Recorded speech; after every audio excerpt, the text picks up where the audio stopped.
Minut za svetu Božju reč, knjiga proroka Isaije, 53. poglavlje, to je stradanje i proslavljenje Hristovo, cela njegova biografija i njegovo stradanje na nevjerojatno način opisano. Mi ćemo tako stih po stih proći, dakle, da celo ovo poglavlje nije dugačko, ali sada ćemo samo čitati u ovaj minut za Bibliju prva 3 stiha.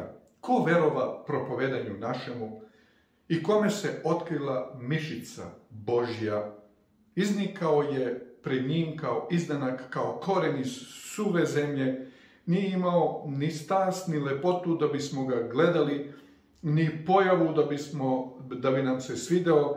Prezren je bio i odbačen od ljudi, pun bola i bolesti. Okretali su lice od njega i prezren je bio i odbacivan.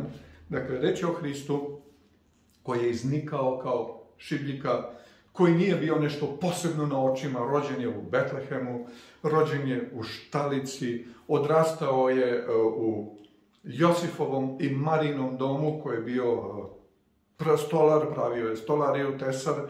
Dakle, radio je veoma naporno i teško taj posao, da nije bilo ničega čega bismo ga posebno poželeli.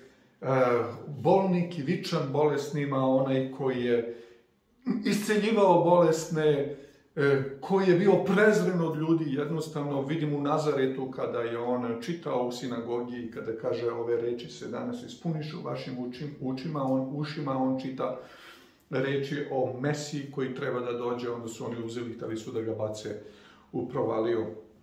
I svakako da je Hristos taj koji je ispunjenje 53. poglavlja knjige proroka Isaije u najdoslovnijem smislu te reči, i njegov život i životni put, to jest od trenutka kada je počeo svoju javnu službu, od trenutka kada ga je Jovan Krstitelj uronio u reku Jordan i kada je Bog kazao ovo je sin moj ljubazni koji je veoma omileo mojoj duši, njega poslušajte. Dakle, Hristos je taj koji je Mesija, koji je otkupitelj, i gde imamo njegovu biografiju na neverovatan način opisanu u najdoslovnijem smislu te reči, i to punih 700 godina pre nego što je on došao na svet i pre nego što je njegova služba otpočela.